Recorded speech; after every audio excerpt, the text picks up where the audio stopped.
Ok. Clap. Bonjour. Alors bon. Alors bonjour à tous. Merci beaucoup d'être ici, d'être venus. Tout de suite, jingle d'impro. C'est parti. 3, 2, 1. Le podcast. Et ben voilà. Super jingle d'intro. Merci beaucoup. J'ai pas assumé ma propre proposition. Bon alors. Très heureux d'être là. Oh bah super. Bon alors. Petit podcast organisé par donc l'association IGA1-sur-Seine. C'est donc le moment de nous présenter. Je suis Raphaël Legru, coprésident de l'association IGA1-sur-Seine, association de théâtre étudiante de, j'ai le nom sur mon pull, IGRIAE de Rennes. Là vous êtes. Donc que du plaisir. Donc moi c'est Elliot, je suis dans l'association IGA1-sur-Seine aussi. Et moi c'est Amaury, donc pareil, je suis à IGA1-sur-Seine pour 1 an. Alors peut-être faire un petit tour des prénoms, vous présenter brièvement. Ok, ça marche. Moi c'est du coup Gemma, et du coup je fais aussi partie de la compagnie Les Richards Leptiques, accompagné de... Donc moi c'est Moyava, Mo seulement sinon. Pareil, comédien chez les Richards Leptiques. Moi c'est Alice, comédienne chez les Richards Leptiques, ça va être très original. Vraiment, Moi c'est Azilise, je suis aussi dans la compagnie Les Richards Leptiques et je fais aussi les réseaux sociaux, abonnez-vous. J'ai oublié de dire comédien et du coup aussi chargé de presse, enfin, je sais pas le terme, attaché de presse de la compagnie. Rendons quand même à chacun son travail au sein de la compagnie, tu n'es pas que comédien, tu fais aussi beaucoup de choses. Et moi c'est William, du coup je suis directeur artistique de la compagnie, auteur et metteur en scène. Ok, multicasquette. Ouais. Ça marche. Alors pour les jeunes qui se sont pas encore qui n'ont pas encore dit ce qu'ils faisaient dans la troupe. C'est ça, en gros, dans la troupe en tout cas, principalement comédien de la troupe. Et puis après, avec activité perso aussi, musicien, auteur, compositeur, interprète. Vous pouvez me retrouver sur les plateformes au nom de Gemma. Et moi, comédien, alors sur plusieurs projets, là majoritairement les Richards Leptiques, après j'ai fait pas mal de figurations aussi ciné, donc un peu tout, en recherche d'intermittence. Et moi je suis la plus vieille des comédiennes des Richards Leptiques. C'est le palmarès. Non, la plus vieille dans le sens ancienneté dans la compagnie. Ok. Je suis Les débuts. le tout bébé des Richards Leptiques. C'est vrai. Wow. Baby leptique.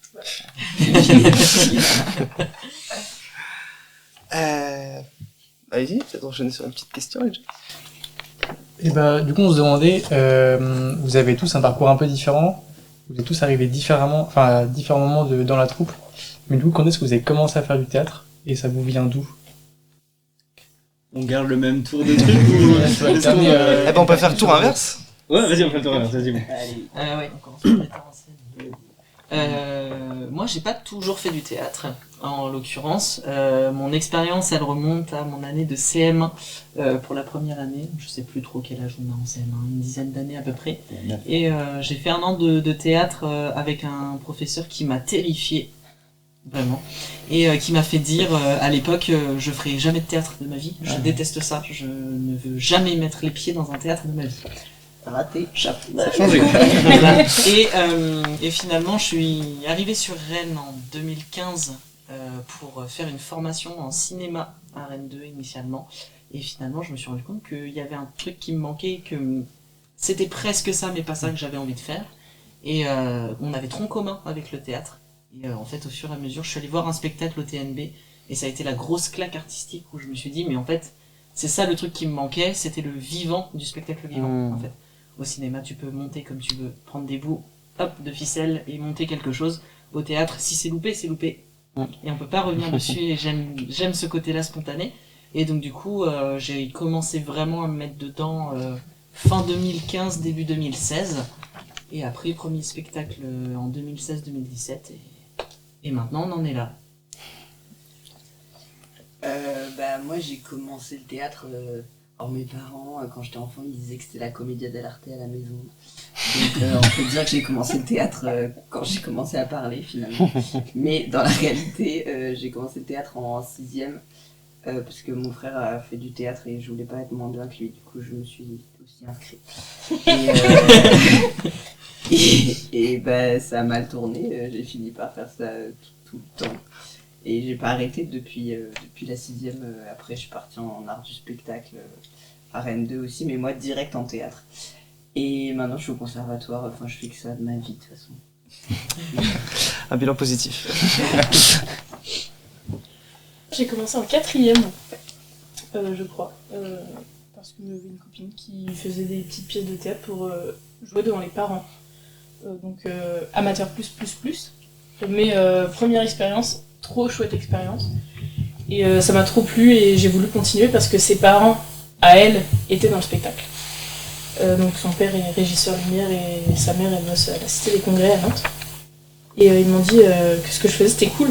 Et du coup, moi mon ego il a fait ah ouais, c'est vrai, c'est cool. Donc après j'ai continué genre au lycée avec les options théâtre, pas options lourdes mais options légères mais qu'on peut quand même passer au bac et tout ça. Et puis après à la fac, je me suis dit j'ai pas envie d'arrêter de faire du théâtre. Du coup je me suis dit faut que je trouve un truc. Je suis allée à la réunion de présentation des projets de la Rennes Théâtre, du coup l'association de théâtre de Rennes 2. Puis il y avait un espèce de pélo qui présentait un truc qui s'appelait Charles IV. À l'époque déjà. Et j'ai postulé à plein de trucs et c'est le seul qui m'a pris. Du coup, j'ai continué comme ça. Et ça a bien matché en termes de boulot, du coup, voilà. Du coup maintenant ça fait 7 ans. 8 cette année. Wow. 8 cette année. Moi, du coup, j'ai commencé à la fac il y a du coup un peu plus de 10 ans. Du coup, avec en fait le Crous, donc moi j'étais à Rouen, à la fac à Rouen, et le Crous proposait des cours des ateliers théâtre, duquel on a monté une compagnie de théâtre amateur. Donc moi, de prime abord, c'était surtout le stand-up que je faisais. Donc j'avais fait un spectacle, un one-man show et tout ça. Et du coup, après, c'est bon. Après, je suis parti du coup en formation à une école de théâtre à Versailles, donc qui s'appelle l'AIDAS. J'en suis sorti du coup avec une compagnie avec laquelle on a tourné en Italie, Suisse et France. Et puis je suis arrivé à Rennes il y a maintenant 2 ans et demi à peu près. Et en fait, du coup, je suis tombé sur une annonce des Richard Leptic qui recherchait pour un autre spectacle qui s'appelle Léon et un autre encore. Le genre de moment où tu sors pas indemne de l'expérience et tu dis waouh, qu'est-ce qui vient de se passer, etc. J'y suis retourné plusieurs fois et en fait, tout simplement, dans la foulée, j'ai commencé à suivre le travail de Thomas Joly et j'ai rencontré du monde, en fait, qui aimait aussi ce travail-là. Océane, qui est la costumière qui travaille actuellement sur Charles IV et qui est un soutien de la compagnie depuis lors. Et Ondine Simoneau, qui est maintenant chercheuse aussi en thèse en sciences cognitives, qui travaille sur, vulgairement, et c'est pas trop respecter son travail que de dire ça, parce que c'est beaucoup plus large, mais l'analyse scientifique de la catharsis. Ok. Et je rencontre ces personnes-là avec qui ça match amicalement directement et j'exprime à Ondine l'envie de monter moi une compagnie pour monter des spectacles, etc. Et elle me dit j'ai toujours voulu aussi me lancer là-dedans, faisons ça. Et donc on s'est rencontrés en décembre 2015, on montait la compagnie de manière officieuse en février 2016 et officiellement en mai 2016. Du coup on était déclarés, etc. Et donc il y a eu toute une première équipe, parce qu'à l'issue de cette création-là, du coup moi j'écrivais ma première pièce. Comme disait Alice, j'étais à la Rennes Théâtre à l'époque, et donc du coup j'ai déposé le projet, on m'a permis de monter le premier spectacle. Et donc la toute première équipe, comme tu disais, c'était appel à projet, on a eu une grande réunion, et j'ai dit alors j'ai écrit ça, je pense que c'est bien, venez avec moi. Et du coup j'ai monté une première équipe comme ça, qui m'a suivi aussi en partie sur ma deuxième mise en scène, du coup, Le Songe d'une nuit d'été en 45 minutes en théâtre de rue, c'était une chouette expérience aussi. Et suite à ça, en fait, ça a été tout un engrenage. Cette équipe-là, elle m'a suivi jusqu'à 2021, à peu près. Il y a eu beaucoup de changements entre-temps, des gens qui sont arrivés, très peu qui sont partis à ce moment-là. Et après, le gros turnover, ça a été la période Covid, puisqu'on était sur un gros projet, et en fait le Covid a fait que beaucoup se sont rendus compte qu'ils avaient envie de faire autre chose. On a un ami par exemple qui voulait être comédien, metteur en scène, et qui aujourd'hui est cuisinier. Voilà, pour donner, c'est le meilleur exemple qu'on puisse donner. Donc chacun est parti un peu dans sa voie et il a été question après ça de comment rebondir avec la compagnie. On était sur le passage du théâtre étudiant vers le professionnel. Comment est-ce qu'on y arrive? Et finalement, du coup, on a tout simplement fait un appel à candidature. Voilà. Bon, pour certains, Az notamment, c'est moi qui suis venu te chercher. Ouais, parce que je suis une star, c'est pour ça. Voilà. J'avais besoin de remplacer à l'époque sur l'ancien spectacle une comédienne qui partait. Et du coup, je suis venu te voir en spectacle pour te démarcher. Et après, je suis venu te voir autour d'un café en disant rejoins-moi s'il te plaît, parce que si tu me dis non, je pleure. Concrètement. Et tu as dit oui, heureusement pour moi. Et après, et ben pour vous deux notamment, ça a été appel à candidature. Et puis, on a reçu des dossiers. Et voilà, reçu en audition de manière très classique. Et puis ça a construit l'équipe actuelle, voilà, qui est une très bonne équipe. Pour le coup. Alright.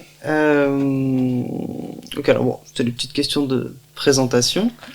Peut-être enchaîner sur les questions du quotidien maintenant. Ouais. Du coup, est-ce que vous pourriez nous décrire une répétition de théâtre pour vous?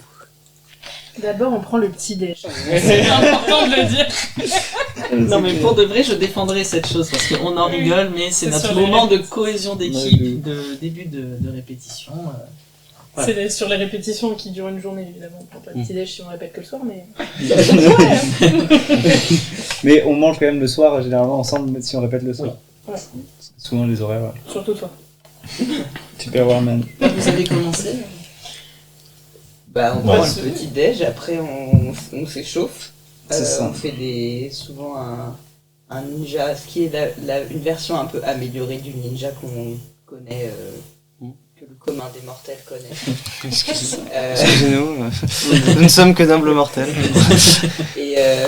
Et puis après, en fonction du planning, on bosse souvent les scènes pas dans l'ordre, en fonction de ce qu'il y a besoin de travailler, etc. Souvent, il y en a plusieurs en même temps à différents endroits du bâtiment où on répète. Et puis, on est tous un peu regard extérieur les uns les autres. Et puis, quand on se dit ça c'est intéressant, on montre au grand chef Exactement. pour avoir des retours un peu plus Voilà, on a tendance à faire une première phase pour vous de travail en autonomie sur vos scènes, où c'est vraiment de la recherche pour le coup, de la part des duos, trios ou plus, dépendant des scènes. Moi je fais l'agencement pour qu'il y ait un maximum de personnes qui puissent bosser en même temps, parce que le lieu dans lequel on est nous permet ça, d'avoir différents espaces, et donc du coup c'est aussi un gain de temps mine de rien sur le travail. Et donc il y a vraiment ce travail de recherche là de leur côté, au départ sur la scène. Et ensuite, moi je me greffe à la chose, et là je viens de dire soit c'est super et on continue là-dedans, soit vous êtes complètement à côté de la plaque. Heureusement, c'est jamais arrivé, je crois pas. Pas trop. En tout cas, pas souvent. Non, Pas souvent. pas à côté de Pas à la ce point-là. Non, pas à côté de Peut-être la un petit moment confession, je ne sais pas. C'est le moment en fait, comme il y a un J'avais micro, dit il va y avoir un règlement général. Non, mais en fait, du coup, déjà, le planning évolue en fonction de où on en est dans la création. Ouais, en fait. c'est ça. Aussi. C'est tout le début, ça va être surtout du travail, donc comme disait Will, en autonomie, parce que on recherche nous ce qu'on veut présenter.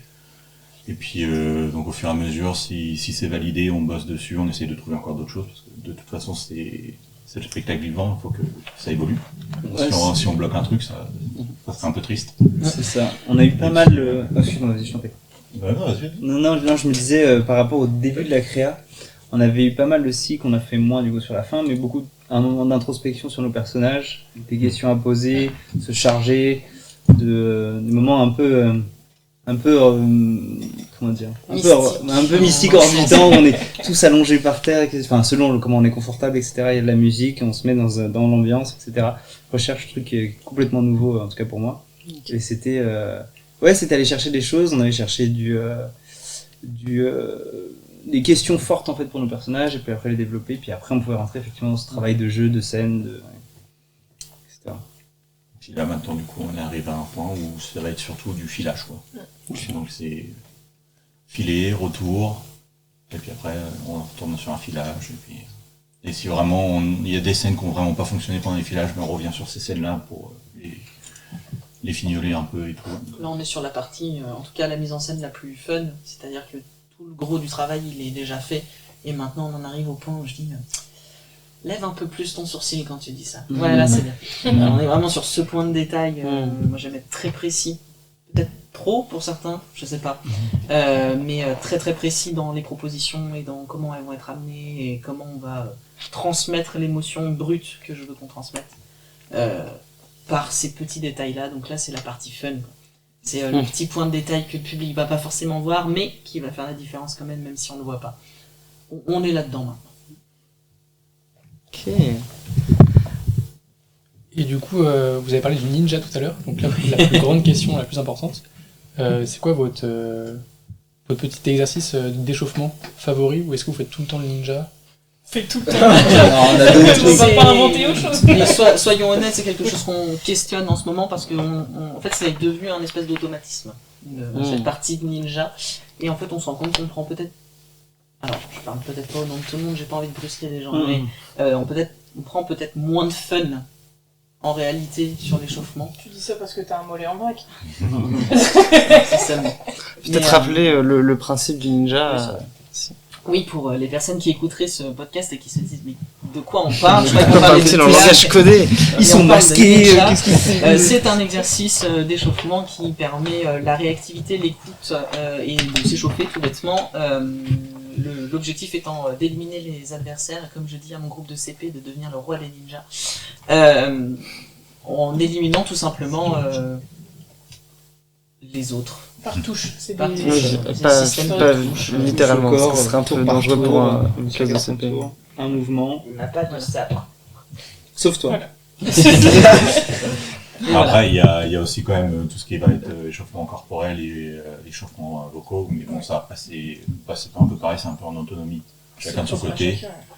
Et puis donc on se retrouve tous autour du ninja, mais après, ça peut aussi nous arriver des moments de faire des échauffements collectifs autour d'autres activités. Voilà, soyons honnêtes, le chat à fou Voilà. étant un exercice voilà, dans lequel on se défend bien.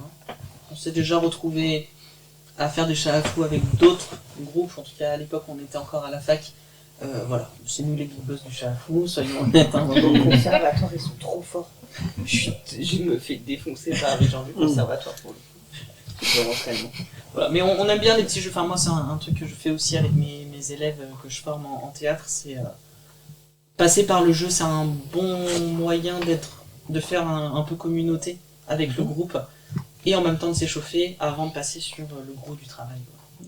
Le jeu, c'est le bon moyen de le faire. Bah, c'est s'échauffer sans se rendre compte qu'on s'échauffe en fait. Ouais. C'est autour d'un jeu. Bon.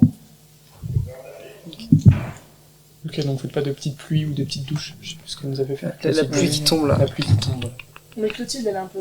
Ouais. elle est un peu bizarre quand même. Elle nous a apporté Oui, elle nous a le apporté Aya, cependant. Oh, Aya, Oui, et puis incroyable. au début de la création aussi, on était plusieurs à avoir des questions sur les échauffements de voix notamment et des choses comme ça. Et Ce Clotilde, podcast, elle a de la bouteille donc. Le podcast, c'est pourquoi faut-il embaucher Clotilde pour des ateliers de théâtre. On se le fait recourt, est hein, que, oui, mais c'est ça aussi la force du groupe qu'on a là et ça permet de rebondir dessus.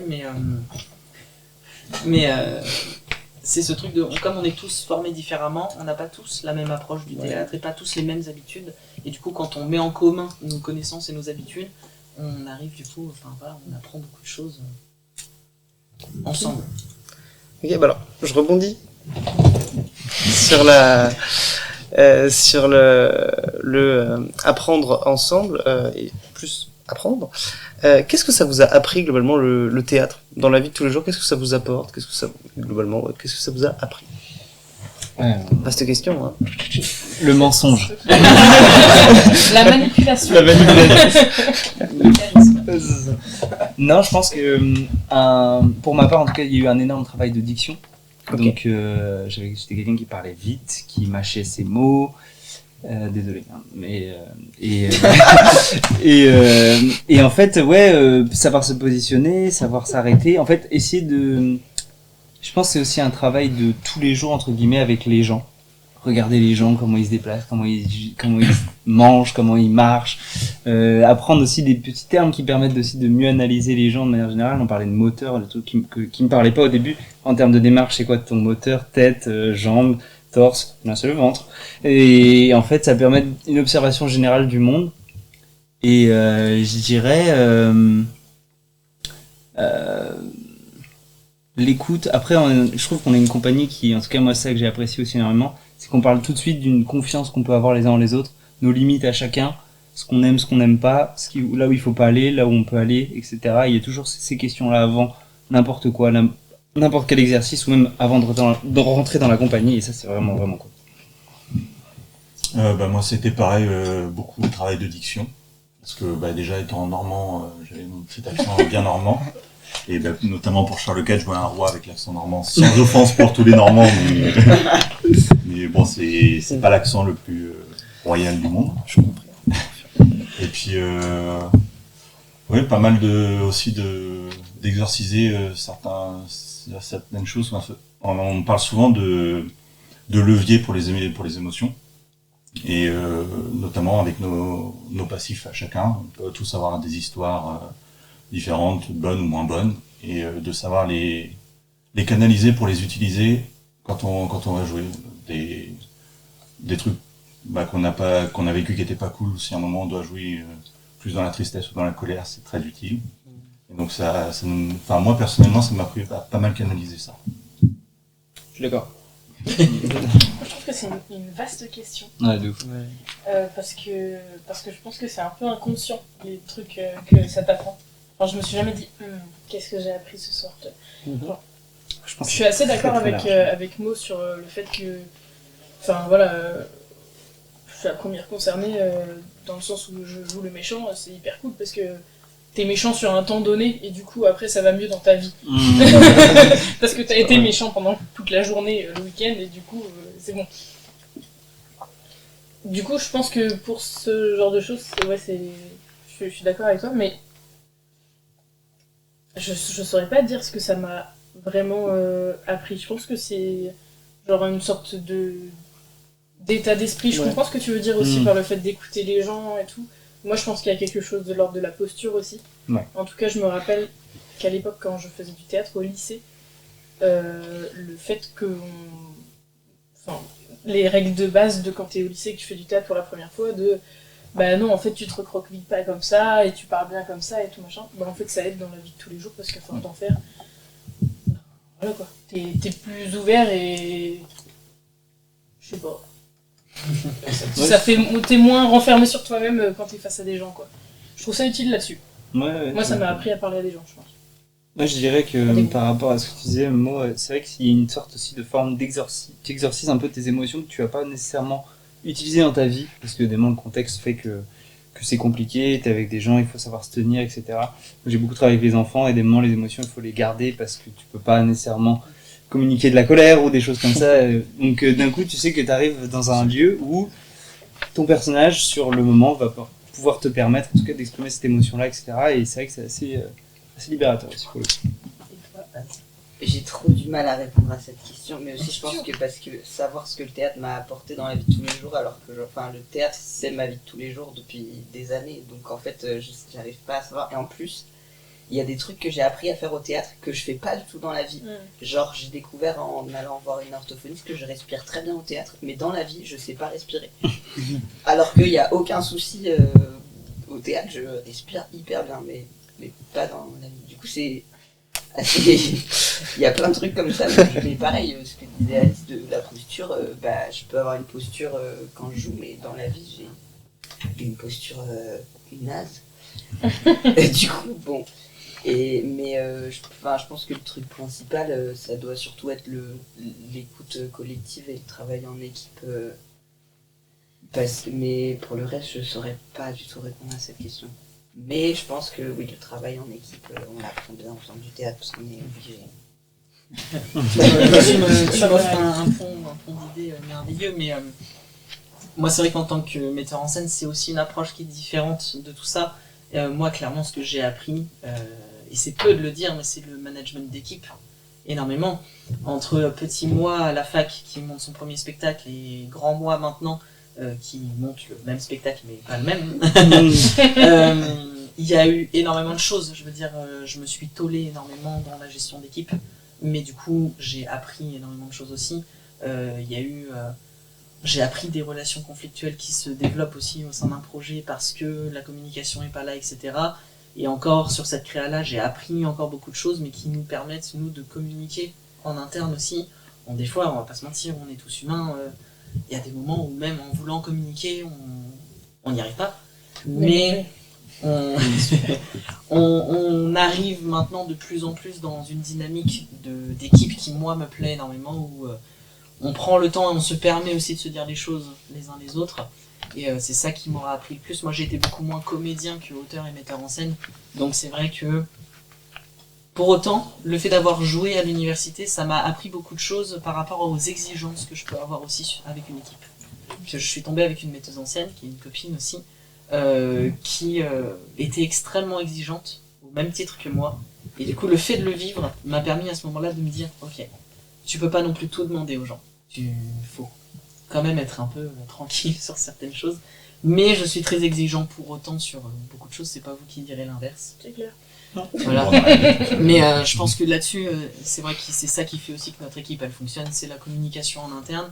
Et comme tu dis, le fait que voilà, les limites sont posées, on est dans le respect de chacun, chacune aussi.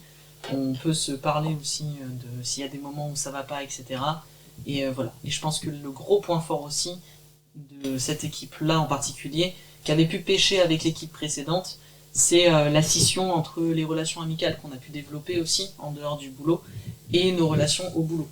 Parce que c'est toujours assez particulier de travailler avec des gens avec qui on s'entend extrêmement bien dans la vie de tous les jours. C'est bien, c'est très fédérateur et ça provoque une énergie de dingue aussi. Mais du coup, des fois, on s'approche pour la plupart de la trentaine dans l'équipe.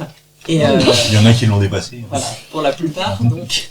Et pour autant, quand on se retrouve, des fois, on a l'impression d'avoir 15 ans et de se retrouver en colo, quoi. Vraiment, il y a une énergie entre nous qu'il faut canaliser, mais qui est une énergie qui fonctionne bien ensemble. Donc voilà. Moi, le gros point que j'aurais appris, c'est le management d'équipe. Et voilà. Et la gestion en général de tout ça. Ça demande aussi, mine de rien, un gros sens de l'organisation. Il faut que tu apprennes l'administratif. Il faut que tu apprennes tout ça. C'est pas la partie la plus fun, mais t'as pas le choix aussi. Donc, c'est vrai que ça reste vaste.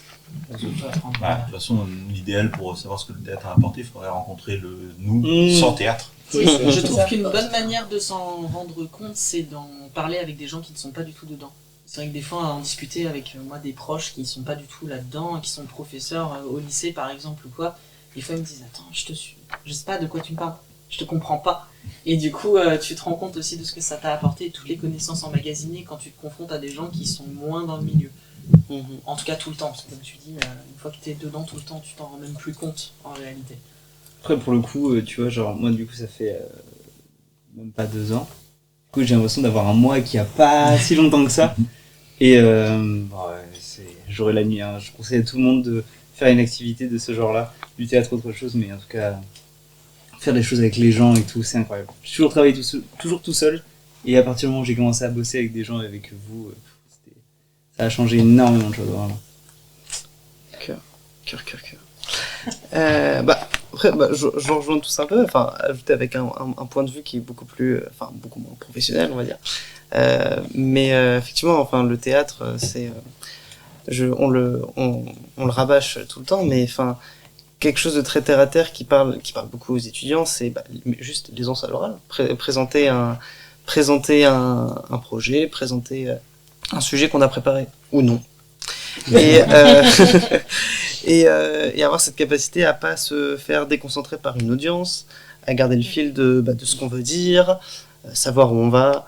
Je trouve que c'est des choses qui sont pas mal développées avec le théâtre.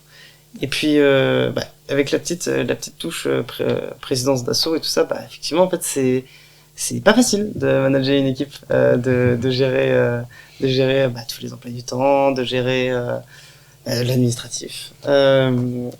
Et aussi ça m'a beaucoup fait penser le truc du les relations amicales, relations avec l'asso. C'est-à-dire qu'en fait, avec Marie, la co-presse de l'asso, on veut vraiment mettre pas de pression, un management très cool, pour pas mettre la pression, mais des fois, on essaie quand même des fois ça bloque, parce qu'on se dit, mais il faut quand même faire un peu, quoi.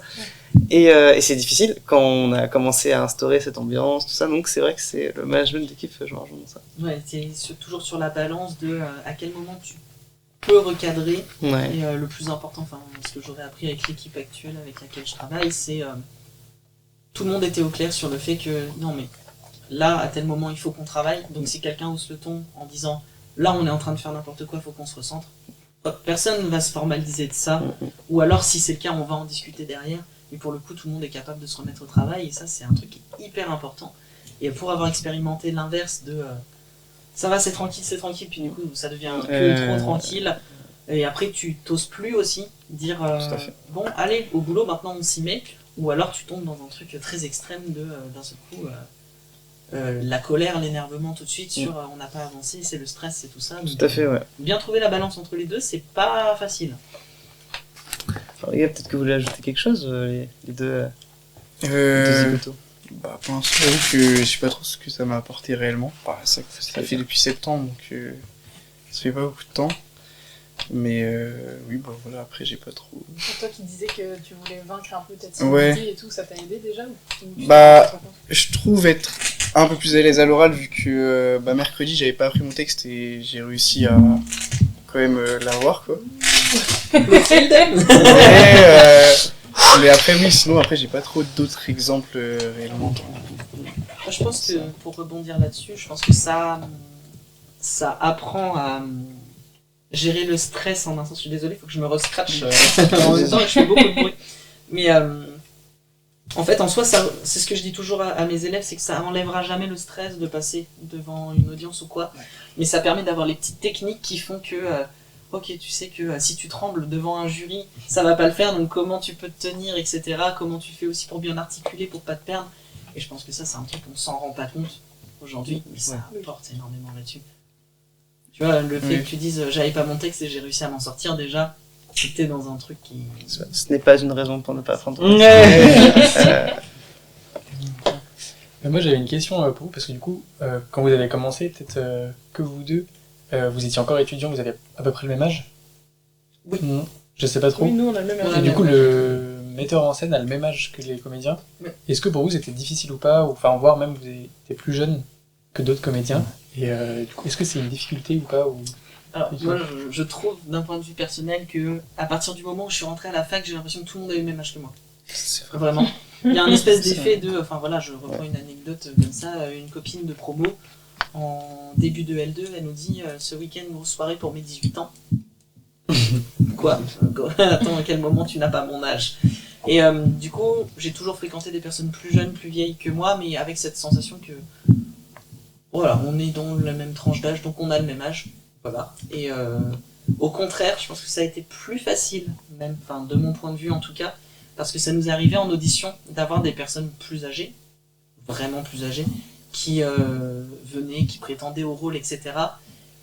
Et je sais pas comment expliquer, je trouve que très rapidement, il y a toujours un espèce de lien étrange avec les gens où je peux pas m'empêcher moi de me sentir très vite infantilisé par les personnes qui auraient la quarantaine, la cinquantaine et qui viennent et voilà, on a eu le cas en audition une fois, on va pas lancer de nom ou quoi que ce soit, mais d'une personne qui a voulu m'apprendre mon métier en audition parce que plus âgée que moi et plus d'expérience aussi, c'est vrai. Et du coup, très rapidement, c'est un peu compliqué. Moi, au contraire, je suis plutôt à privilégier. Bossons avec des gens qui sont à peu près dans les mêmes tranches d'âge. Okay. Après, de toute façon, c'est aussi ceux qui sont de l'autre côté, donc là, les comédiens, quand ça te concerne. Parce que moi, ça a été mon cas, en fait, c'est que déjà, donc, j'ai découvert Will par son texte pour l'audition, et du coup, je l'ai postulé, donc c'est que le texte me plaisait. Donc j'avais cette curiosité de voir qui était la personne derrière le texte, de postuler pour son travail, et de voir ce que...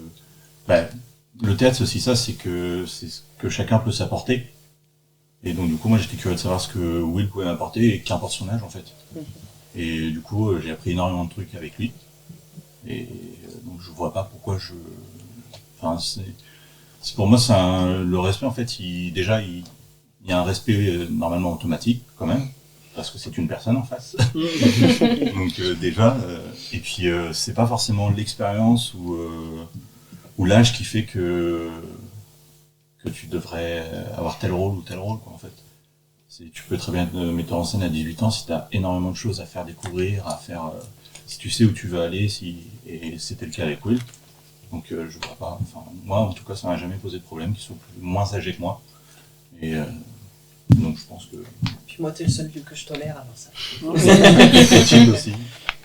Clotilde, elle est moins vieille quand même. 30 ans cette année. Je pense que tout le monde se pose la question, mais qui est Clotilde? Parce qu'on parle de ça. Mais Clotilde est une comédienne de la compagnie qui intervient ici du coup à l'IGR pour voilà, des sessions Tout à fait, théâtre. ouais. Donc voilà, c'est pour ça qu'on en parle beaucoup. Pour les auditeurs qui nous écouteraient, qui se diraient mais qui est cette personne C'est pour faire simple, la metteuse en scène dont on vante les louanges à chaque créneau assaut, donc et qui était un des points essentiels de oui, venez à l'assaut parce qu'il y a Clotilde. Donc, Non mais Faut pas les le chevilles dire, de Clotilde, une fois que le podcast est enregistré. Mais du coup, on parlait d'infantilisation, ce qui est une forme de préjugé. Est-ce que vous avez fait face à des préjugés quand vous annonciez ce que vous faisiez? Je pense que oui. Mais On a tous soufflé du nez. oui, effectivement, le soufflage de nez était un signe avant-coureur, je pense. Des préjugés énormément, et encore aujourd'hui, et je pense sincèrement ne pas m'avancer trop en disant que je pense que toute notre vie, on va être face à des préjugés.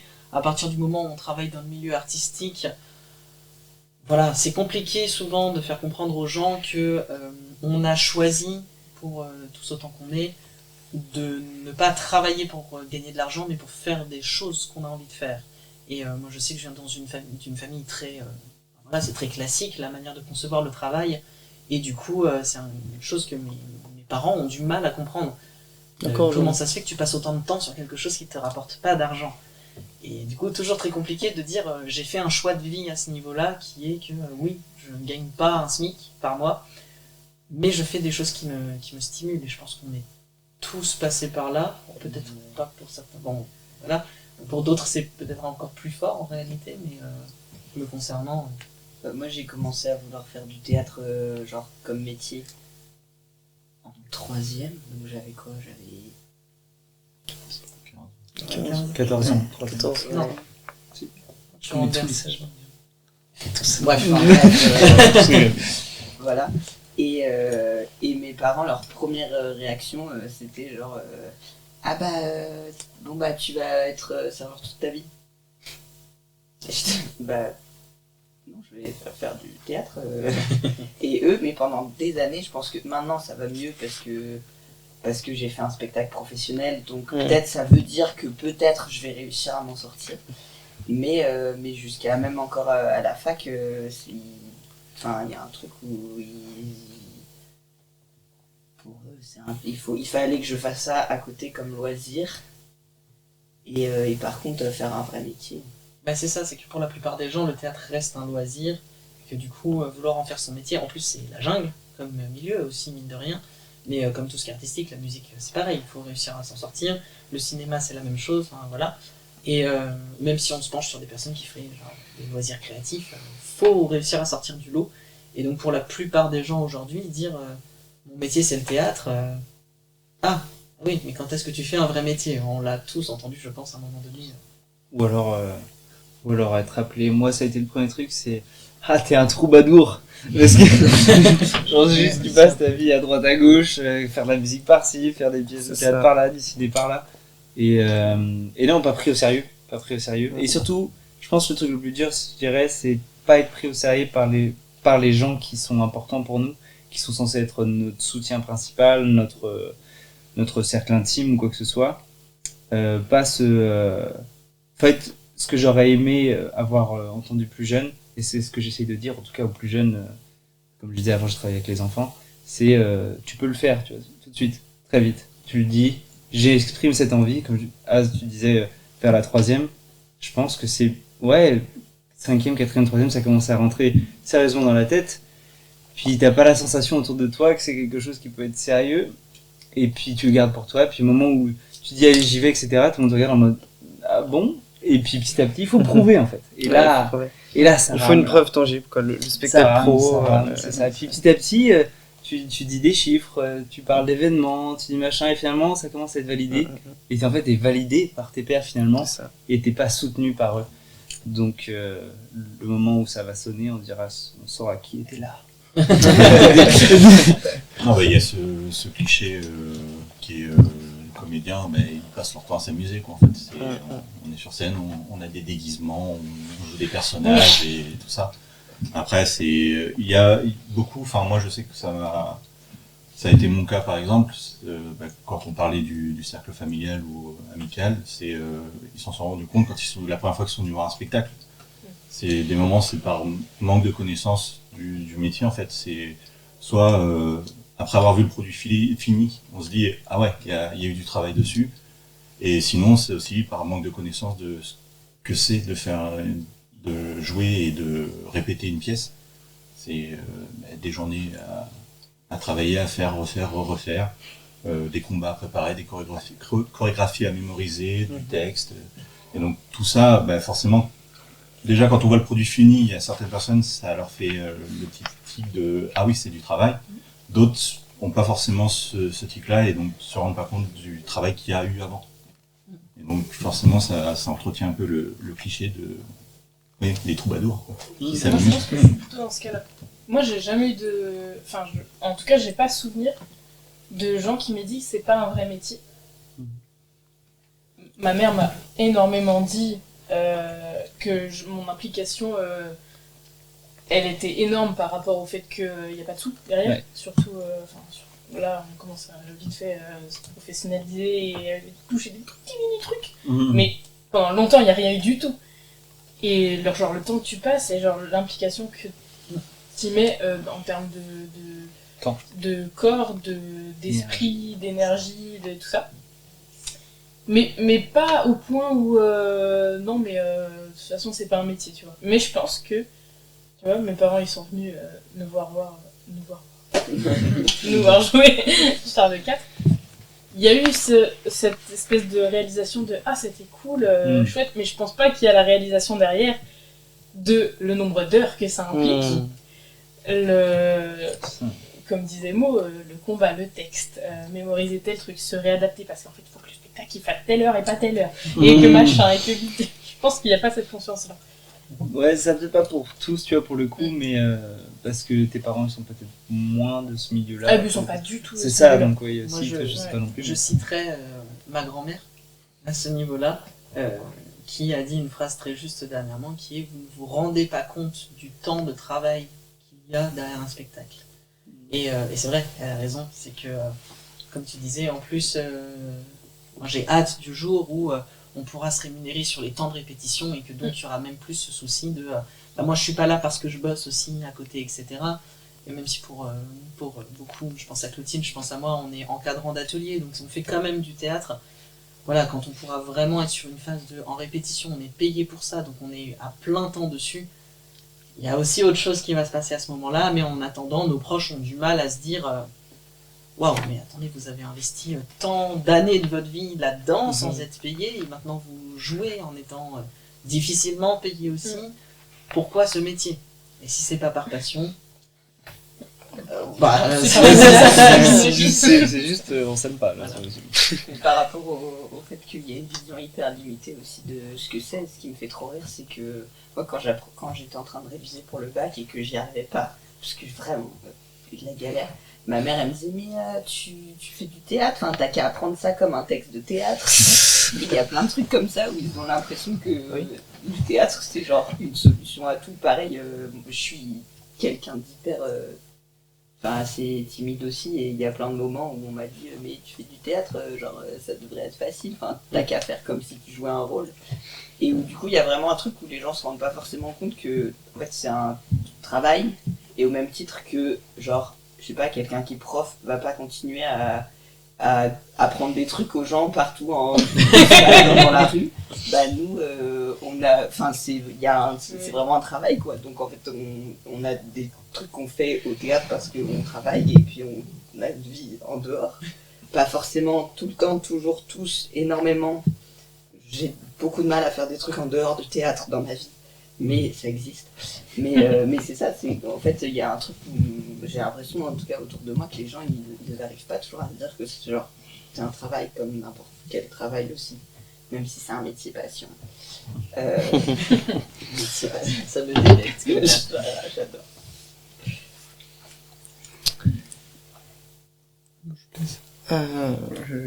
Sinon c'était combien de temps en fait du coup ça vous a pris genre pour apprendre, faire la mise en scène et tout pour du coup une pièce de théâtre à peu près quoi. Alors, Tu te demandes combien de temps t'as pour apprendre ton texte. Hein. non, la partie texte, On ça, prend des infos un peu là. ce sera évidemment à vous de répondre à cette partie-là de la question. Mais c'est une vaste question, c'est un peu compliqué. C'est-à-dire que moi je pense à ma mise en scène dès la phase d'écriture, la plupart du temps. Après, dépendant du projet, c'est plus ou moins long. Vraiment, ça dépend du temps de maturation qui est nécessaire pour penser le projet et pour après l'appliquer. Et après, la mise en scène en soi, elle continue tout le long que le projet existe parce que, comme tu disais moi tout à l'heure, il y a toujours des petites choses à aller corriger quand on refile le spectacle avant de jouer. Tiens, qu'est-ce qu'on va aller chercher en supplément? Donc c'est vraiment quelque chose qui commence pour moi dès la pensée première du projet jusqu'à ce qu'on arrête de le jouer. En fait, c'est vraiment constant à ce niveau-là. Après, évidemment, en termes de mise en scène, une fois qu'on a passé la grosse phase de plusieurs mois de penser les décors aussi, les placements, c'est vraiment du peaufinage, donc voilà, ça reste de la mise en scène, mais c'est beaucoup moins impactant. Là, si on prend le ratio de Charles IV, ça nous a pris un an. Pas moins d'un an, parce qu'on avait la première en septembre, on avait commencé en octobre, je crois, un truc comme ça. D'accord, oui, ouais, c'est ça. Enfin non, même pas, la première Oui, on l'a fait c'est en vrai. juin en crash test. Oui c'est vrai.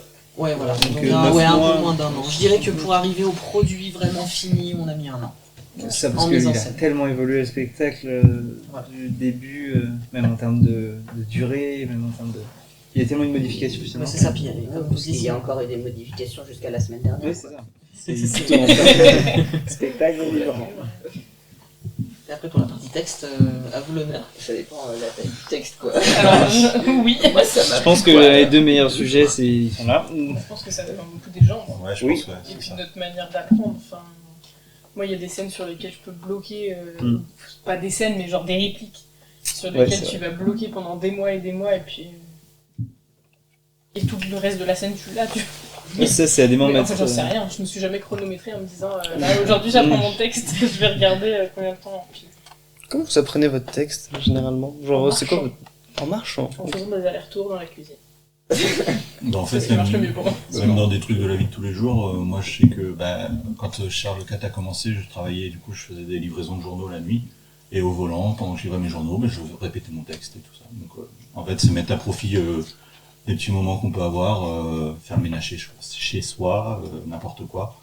On Parler peut au commencer à travailler son texte et tout ça. Quand tu arrives à dire ton texte en faisant autre chose, c'est que tu le connais bien. Alors il y a quand même la phase au début où tu es là, genre tu regardes ton texte à chaque réplique et tu sais ça et tu répètes 3 fois la phrase pour te la redire. Mais une fois que tu commences à la voir, c'est ça, c'est genre marcher dans ta cuisine, et faire d'autres trucs en même temps. Je fais ma vaisselle, je Il y a dis mon texte en même temps. Un exercice qui rejoint ça, qui est super à faire pour être sûr d'avoir bien son texte, c'est de prendre un paquet de cartes, de le mélanger et pendant qu'on fait ses répliques, son monologue, peu importe, on trie le paquet de cartes. En fait, comme on doit être concentré sur le tri, si le texte sort tout seul, sans qu'on ait besoin d'y réfléchir, c'est qu'on maîtrise à 100%. Après, comme on disait, ça dépend des personnes, parce que chacun peut avoir une mémoire aussi différente. Il y en a, ils l'ont juste visuel, donc il faut qu'ils soient sur leur texte non-stop à lire, relire. D'autres, il faut juste que ça soit oral, donc ils vont s'enregistrer et écouter le texte. Et donc du coup, en fait, il faut trouver en fait la mémoire qu'on a et qu'est-ce qui marche le mieux, quoi.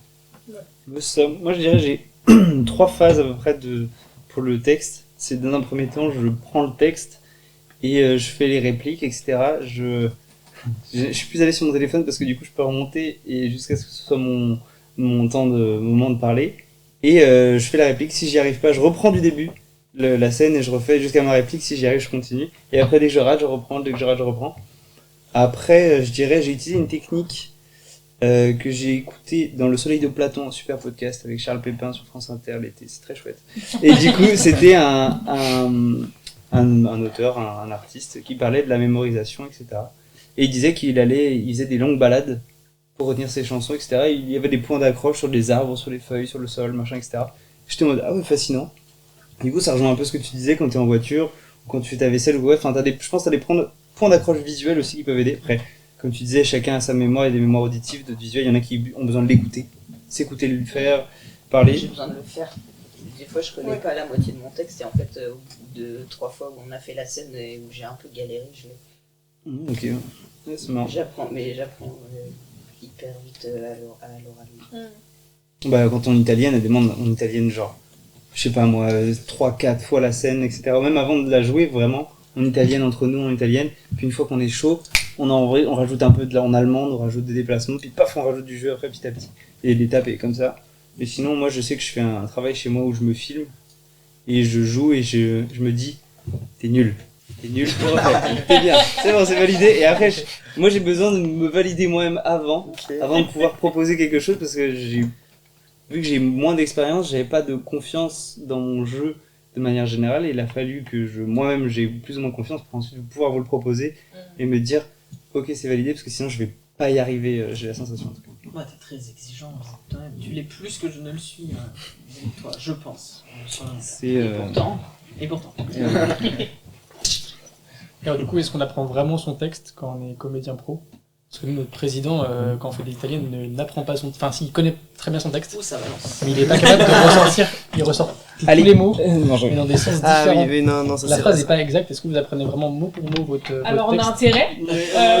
Parce que sinon on est banni. Que j'ai fait ce geste avec les mains. Oui, moi je suis intransigeant sur le texte, mais parce qu'ils ont pas de chance, ils travaillent avec l'auteur en même temps que le metteur en scène. Donc sur ce point, voilà. Mais dépendant du projet sur lequel on travaille aussi. C'est-à-dire qu'on a du coup Charles IV qui est notre forme gros spectacle en salle, etc. Où là, un mot de travers et moi je les reprends. Voilà, on travaille vraiment sur la prononciation et la précision dans le texte et voilà, je suis très très intransigeant là-dessus. Et en même temps, on a une autre forme, Léon, qui est là en 45-50 minutes, théâtre de rue, beaucoup plus autour du conte, etc. Où là, du coup, on a une base textuelle, mais qu'on va vraiment venir... on va chercher le langage un peu plus quotidien aussi. C'est interactif, donc... Voilà, c'est interactif, on parle dans ce spectacle en articulant bien, mais en parlant un peu plus proche de notre langage de tous les jours. Plutôt que Charles IV, où là, il est assez militaire sur le texte. Bah, excuse-moi. C'est du théâtre de texte. Genre le texte il plaît parce qu'il est beau et parce qu'il est fait comme ça, et parce que du coup si on commence à mettre des ouais ou des je sais pas quoi, des nains, enfin j'en sais rien, mais bah, du coup ça perd pas son sens, mais ça perd sa beauté quoi. Après, outre le texte, du coup, il y a un auteur, pour nous en plus, il est avec nous, mais pour n'importe quelle autre œuvre, il y a un auteur quand même qui l'a écrit. Le moins des choses, c'est de respecter l'œuvre. Mais après, il y a aussi le fait d'être avec, de pas être tout seul sur scène, de jouer avec des gens qui, tel mot, ça peut être leur top à eux. Donc, pour attaquer leurs phrases après ou n'importe quoi, donc vaut mieux avoir le texte le plus carré possible. Désolé. Mais en soi, tu es aussi ouvert à peut-être une petite modification selon le comédien ou quoi sur quelque chose, c'est pas non plus voilà. Il y en a qui vont discuter avec le metteur en scène avant. J'en parlais hier du coup à la table ronde des auteurs où j'étais invité à la DEC, et c'est vrai qu'on parlait avec un autre auteur qui s'appelle Pipo Guillet de cette ouverture aussi qu'on a quand on travaille avec les artistes directement, quand il y a des bonnes propositions, etc., quand on le voit jouer, il y a des moments où tu te dis, tiens, ouais, cette proposition-là, elle va plus encore dans le sens de mon histoire, et du coup, se permettre de faire des modifications, c'est aussi aller dans le bon sens en tant qu'auteur. Mais tu croiseras des auteurs qui, eux, disent, mon texte, il est comme ça, c'est à la virgule près, si tu le respectes pas, gare à toi. C'est bien formé. Ça me fait penser à Ori, qui a beaucoup repris le texte avec toi. Oui, par exemple. Notamment son immense monologue qu'il n'y a pas dans la version actuelle de Charles IV, qui est magnifique, mais où peut y avoir une petite répétition ou un petit truc, ou un truc, en fait, quand tu le dis, tu te rends compte que est-ce que c'est vraiment comme ça que ça se dit ? Et bah voilà, on discute, on fait. Je suis pas sûre que la conjugaison ce soit vraiment celle-là. Des fois on vérifie, en fait il y a 4 conjugaisons possibles, mais puis On a choisi des choses grammaticalement. Mais d'autant plus que là, il s'agit d'un texte qui a été.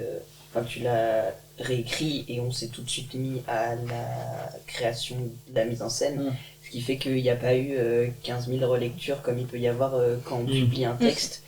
Là où si on prend un texte qui est déjà publié, a priori, toutes les petites répétitions, les coquilles et tout qu'on peut trouver, elles sont plus là parce que ça a été relu, quoi. Mais ce que je trouve même mieux, en tant qu'auteur, après quand tu vas publier ton livre, de te dire c'est déjà passé à la scène et du coup ça c'est vraiment pensé pour la scène. Parce que le piège aussi quand t'écris, c'est d'écrire quelque chose qui soit pas jouable. Parce que c'est pas passé sur scène et que en fait dès que le comédien l'a dans la main, c'est infect. Dans la première version de Charles IV, pour l'avoir vécu, il y avait un moment où j'avais une réplique qui faisait 4 lignes réelles sur le papier, sur une feuille A4. Il n'y avait pas un seul putain de... Pardon pour le langage. Ni une virgule, et j'étais là en mode... bon, je vais faire des pauses là où je peux du coup, mais... C'est vrai. Mais on est loin de ça maintenant. C'était la toute première version. Ok, alors je tiens à me défendre par rapport à l'attaque d'Amaury. Alors effectivement, alors vous avez la chance de jouer avec, d'être en présence de l'auteur. Nous aussi on a la chance d'être en présence des auteurs vu qu'on a tous écrit le texte. Et donc je pense qu'on s'autorise plus à dire mais en fait finalement si on disait ça plutôt comme ça, ça se dit plutôt comme ça. Donc en fait, finalement, le texte de la pièce est en constant changement. Je pense à toutes les ratures qu'on a sur notre texte. Donc, mais effectivement, je pense surtout à mes collègues avec les tops, ce que tu mentionnais.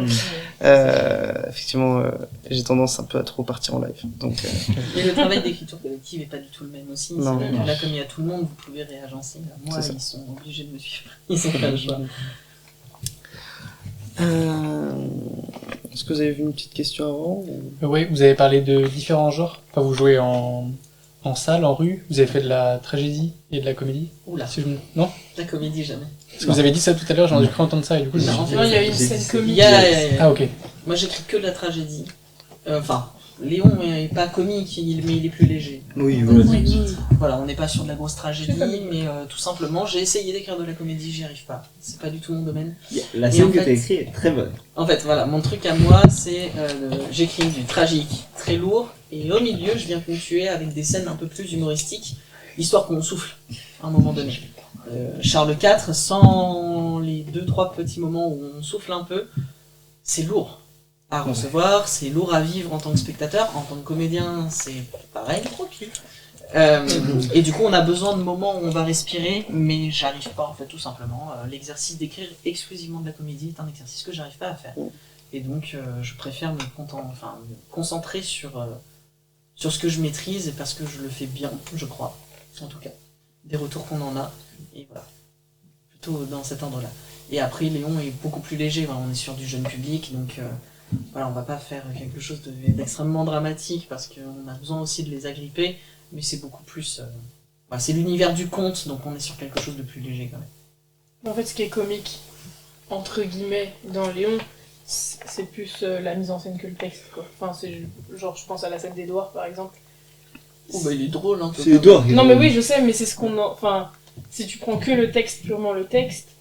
Oui, il est pas comique, c'est vrai, pas non plus un truc hyper comique, mais ce qu'on en fait après peut être plus fun. Edouard, encore une fois, joué par Clotilde. Ça pour dit ça quelque que chose. c'est Je crois qu'il nous avait déjà dit qu'elle jouait Edouard. Est-ce que vous avez des petites anecdotes à nous raconter, des trucs, des petits moments sur scène? Je pense que vous en avez. Oh bah, on en a. C'est sûr, mais alors il faut en trouver une qui vient. Moi j'en ai mis avec Clotilde, moi. Ah bah allez, allons-y.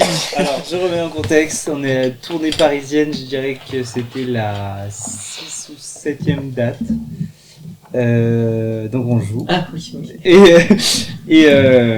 Et moi, du coup, avec mon personnage, il rentre sur scène, etc. Et je suis censé parler, du coup, à Clotilde, en lui demandant ce qu'elle a dans la main. Clotilde n'a rien dans la main. Ah oui.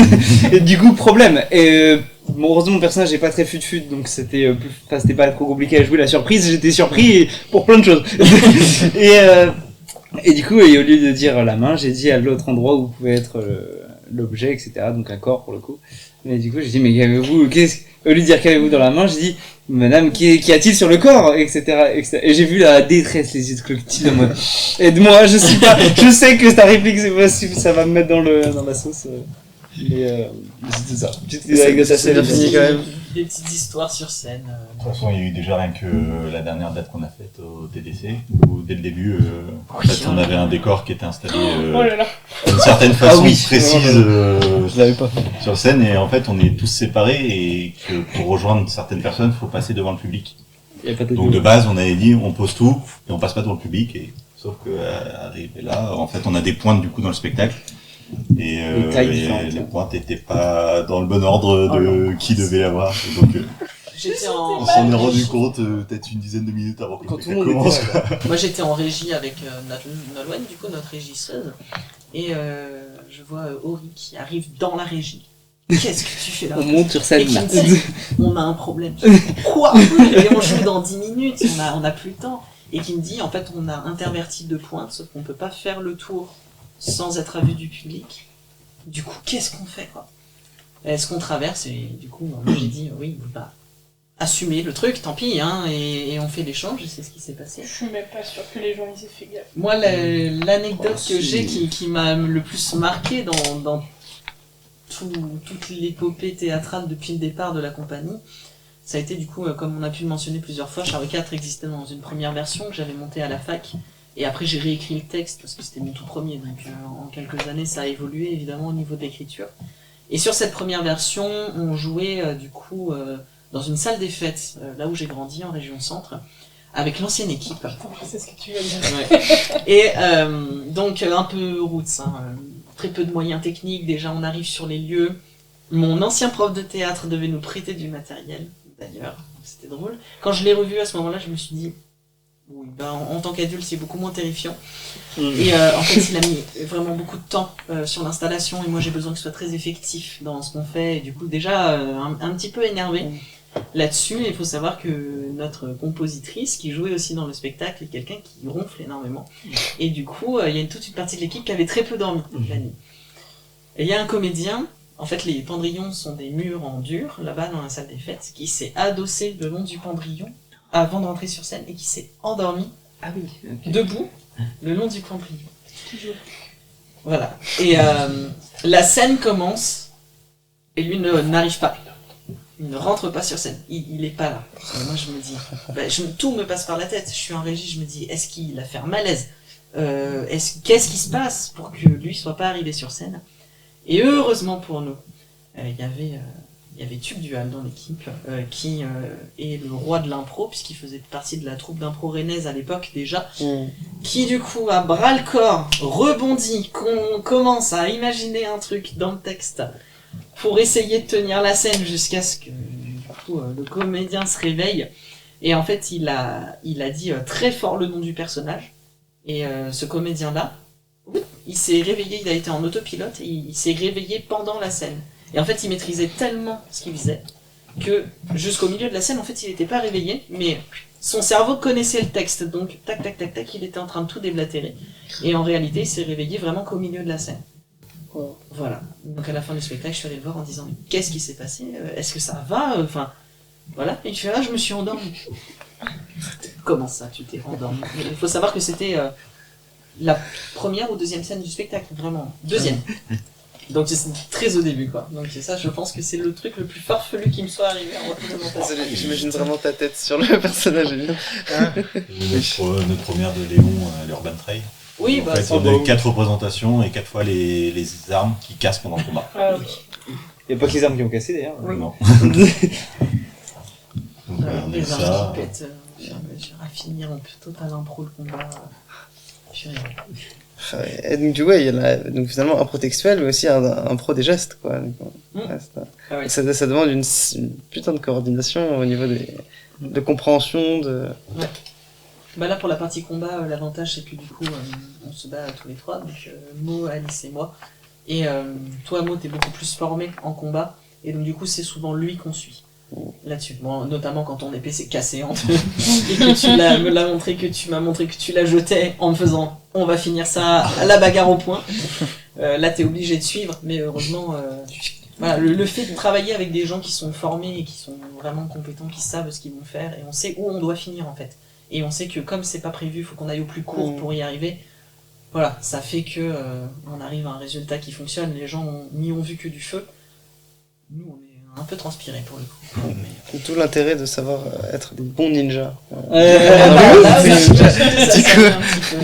C'est amusant. Puis après, en anecdote, moi, j'ai la plus belle que j'ai à l'esprit, moi, c'était pas avec Richard Leptic, du coup, c'est avec une autre compagnie dans laquelle j'étais. On faisait le festival d'Avignon avec du coup, un spectacle qui s'appelle Les Noces de Sang. Et en fait, on avait tout un décor, c'était des façades de maisons en toile. Et on a eu une grosse tempête pendant la représentation. Donc tout le décor qui commence à se casser la gueule et tout. Et là, on a eu tout le public qui s'est levé, qui est venu tenir le décor en nous regardant en disant est-ce que vous pouvez continuer le spectacle, on veut avoir la fin et tout. On a joué pendant qu'ils étaient en train de tenir le décor, on continue de jouer. J'ai une anecdote. Et du coup, vous avez joué face à eux ou dos à eux? Bah, face à ceux qui étaient encore dans le public et dos D'accord, à ceux qui tenaient le décor. J'ai une anecdote aussi comme ça, qui est pour moi l'un des moments les plus dingues qu'on ait vécu avec la compagnie. On jouait toujours cette ancienne version de Charles IV au Tabor. Et d'un seul coup, il se met à pleuvoir des cordes, donc on est obligé de remballer toute la technique, parce que vraiment, faut la protéger. Et en fait, il y avait un petit barnum juste au-dessus, donc c'était théâtre de verdure, il y a un petit barnum juste en haut. Et dans l'association du coup de la fac, il y a le coordinateur projet à l'époque qui vient me voir et qui me dit écoute, il y a un barnum là-haut, il reste 15 minutes de spectacle, on monte le public. Et en fait, les gens sont tous restés. On rentrait pas vraiment. Il y avait quoi? Il y avait 2 pas entre vous qui jouiez. C'est pas vrai. Moi, j'ai Même joué pas. à ça des gens. Voilà. Genre vraiment. Il y à avait ce moins d'un public. pas entre eux et le public, sachant qu'il y avait tout le final, etc. Il y avait des personnes qui étaient restées sous la pluie et les gens sont restés jusqu'à la fin du spectacle. Et ça crée un truc avec le public qui existe que dans ces moments-là, qui était dingue aussi. Bah, c'est là qu'on voit toute la signification du mot spectacle vivant. C'est fou quand même maintenant. Ah ouais, c'est un moment de fou ça. Ça fait du bien à l'ego.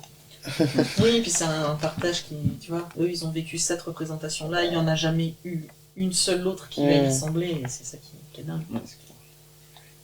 Alors, je me suis rendu compte qu'on avait prévu une question qu'on est censé vous poser au tout début et qu'on ne vous a pas posée. Pourquoi les Richard Leptic? Pourquoi le nom Richard Leptic? Alors, et ben c'est bien parce que du coup ça m'a permis déjà exposer en réalité les raisons pour lesquelles on s'appelle les Richard Leptic. On pédale en arrière jusqu'à du coup la rencontre avec Ondine, du coup avec qui je décide de monter la compagnie, et arrive le moment de et on s'appelle comment? On n'a pas envie de s'appeler côté jardin, côté cours, ou des termes, la tombée de rideau, le machin, les trucs, parce que Les voilà. foufous troubadours. Les foufous troubadours, voilà. Sans offense, s'il y a des compagnies qui s'appellent comme ça. Voilà. C'est ça. En fait, pour l'anecdote, j'ai grandi dans un village qui a un festival de théâtre. Ils en sont très fiers, mais c'est très cliché du théâtre amateur de village à la campagne. Et donc c'est que des noms comme ça de compagnie. On fait des jeux de mots avec le théâtre, avec les machins. Il y a voilà, un truc, je crois que c'est un truc de genre dramacteur ou un truc comme ça. Voilà, donc moi j'adore les bons jeux de mots, mais en l'occurrence je suis pas très friand de ça. Et du coup on s'est posé la question comment on va s'appeler. Et donc j'adore cette anecdote-là parce qu'en fait les Richard Leptic ça vient d'une blague entre Ondine, moi et Thomas Joly du coup, où en fait on était tellement venus voir Richard III qu'on s'est dit c'est un peu comme un truc où on est accro, du coup, enfin, même complètement accro à ce spectacle à l'époque, et du coup on se dit ah tiens on est Richard Leptic, un peu comme épileptique, mais parce qu'on va voir beaucoup Richard III, vraiment ça vient d'une blague pas ouf à la base. Et on fait la blague devant lui, lui trouve ça rigolo, et en fait pendant ce temps-là on est en train de réfléchir au nom de la compagnie, et un jour me vient la remarque toute bête de mais en fait ce truc-là c'est une blague entre nous, ça passe bien, personne n'aura l'idée d'avoir une compagnie qui s'appelle pareil que nous en prenant ce mot-là. Donc embêtant, même notre banquière a du mal à écrire le nom de la compagnie quand on va la voir. Et donc finalement, en même temps que ça se fait, du coup cette rencontre-là, on se dit bah tiens, ça c'est notre truc à nous, en fait c'est très significatif de la relation qu'on a, et donc du coup partons là-dessus quoi. Donc ça vient d'une blague initialement liée à ça. Mais au moins, la tombée de rideau, on sait comment on l'écrit, quoi. C'est ça. Je suis cours de questions. Cours de questions, c'est terrible. Bah écoutez, peut-être petite question question, plutôt, oui, question de conclusion. Où est-ce qu'on peut vous retrouver? Prochain spectacle, communication Alors, prochain spectacle, on ne sait pas encore pour le Ok. coup, parce qu'on vient de jouer du coup notre dernière qui était programmée là le 2 février à Rennes, où on a été complet au Théâtre du Cercle et on est ravis de cette représentation. Et donc maintenant, on attend des nouvelles. Qui nous programmera? Ce sera la grande surprise. Vous pouvez harceler le TNB si vous souhaitez nous voir sur une grande scène. Voilà.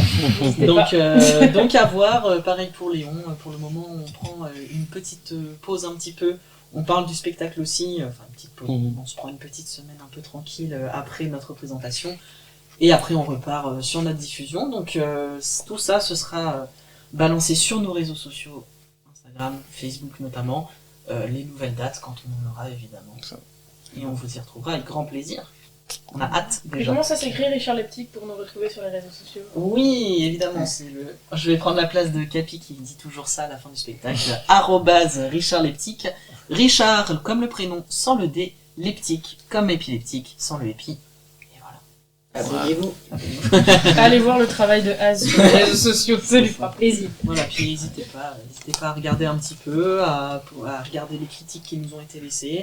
Et puis aussi, profitons-en à aller, streamer un petit peu La musique, la évidemment. musique que tu fais, et puis celle de notre compositrice aussi, Exactement. qui s'appelle Monziel, MONSIE2LE, qui compose l'intégralité des musiques de nos spectacles depuis 2016. Donc voilà, n'hésitez pas à aller faire un tour. Ça marche, trop cool. Merci beaucoup, merci du temps que Merci vous à avez vous pour accordé. l'accueil. Et... Merci à vous. Merci beaucoup. Merci beaucoup. Je crois que c'est un jingle. Ah non, pas du tout, il n'y a pas de jingle. On peut refaire un jingle de sortie. Ah oui, jingle de sortie, Yes. jingle de sortie. Attention, 3, 2, 1, jingle de sortie, c'est parti. Le podcast.